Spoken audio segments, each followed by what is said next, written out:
So yesterday I did a show and I mentioned some comments made by both Brian Moynihan, who's the CEO of, I believe, Bank of America.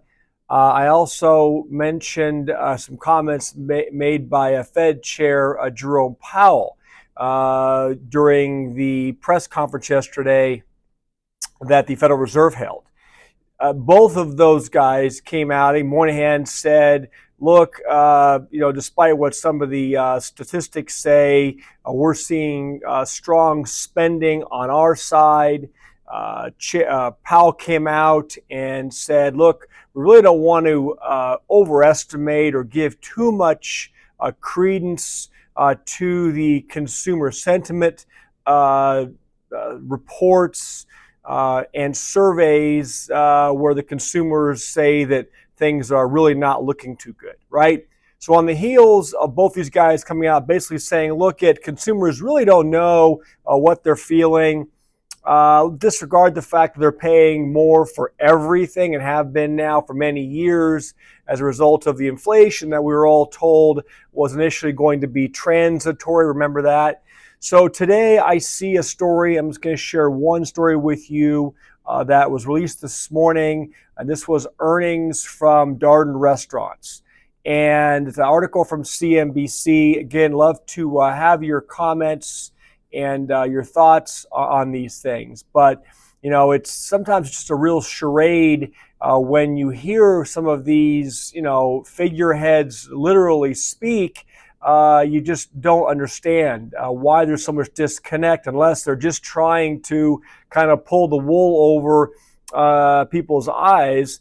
But it's the same people that are feeling this pain every day in this economy, which unfortunately is on and has been on a downward slide. Sorry to be the bearer of bad news. Hope that you guys don't mind dealing with reality. Those of you that do and think that it's just doom and gloom, then obviously there's probably several other channels, hundreds of other channels that you can go and watch. But I, for one, am glad you're here, and I believe you're here because it's important for you to understand what's really going on the ground. We're experiencing it every day. I hear from you guys. I see your comments. I read your comments.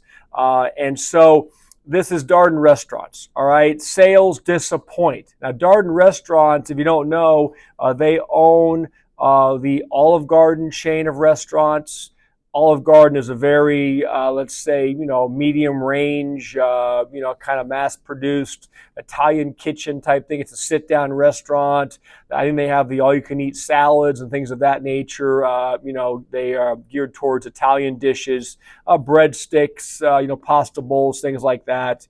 Not a super high-end restaurant, but not a takeout restaurant either, right? Darden also owns Longhorn Steakhouse. If you guys have Longhorn Steakhouses in your area, again, Longhorn Steakhouse is kind of like, I would say, maybe a step up from Outback Steakhouse, but in that similar genre of eateries. Not a high-end steakhouse by any means, but I wouldn't say on the level of what a Sizzler used to be, all right? We also have Darden Restaurants that owns Ruth Chris. They own, a higher end. Ruth Chris is, I would categorize as a higher end steakhouse, and they own the beer place, the Yard House. If you guys have Yard Houses in your area, we have one here on Rancho Mirage in the desert.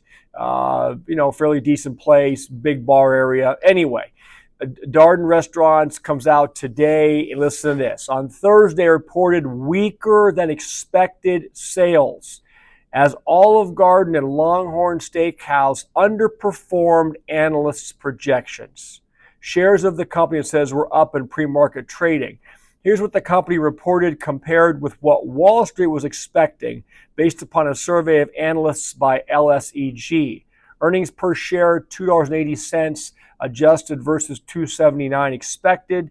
So they beat on earnings by just a bit. And then revenue, $316 billion versus, so that was actual, versus $321 billion expected. So they missed on revenue. What does that mean? It means not as many people are eating at their restaurants, and or people are ordering less food when they go there, or they're opting for lesser priced items off the menu. Probably a combination of all of the above. Darden reported fiscal third quarter net income of 323.4 million, or 274 per share. That's up from 312.9 million a year earlier. Excluding costs related to its acquisition of Chuy's, Darden earned 280 per share. Okay, it says net sales rose 6.2%, fueled largely by the addition of Chuy's restaurants to its portfolio. I don't think we have those here in SoCal. Let me know what that is. Both Olive Garden and Longhorn, which are typically the two standouts, it says, of Darden's portfolio, reported underwhelming same-store sales growth. It rose 0.6%. Analysts were anticipating same-store sales growth of 1.5%. So, okay, it went up 0.6%, but it is less than half of what the analysts were expecting. They were expecting a 1.5%. It grew 0.6%. That's on the Olive Garden. I did a show several months ago now on the Olive Garden. I think I titled it, people are tapped out, or people can't afford it, something like that. You didn't see that, go back and look at it, saying that, look at, people can't even then, and it's even worse now, can't even afford to go take the family out to dinner at the Olive Garden restaurant. It says Longhorn same-store sales increased 2.6%, missing analyst expectations of 5% growth. So think about that. Again, missed by half of what analysts were expecting. It says Darden's fine dining segment, which includes the Capitol Grill, and Ruth Chris Steakhouse, reported same-store sales declines of 0.8%. Think about that.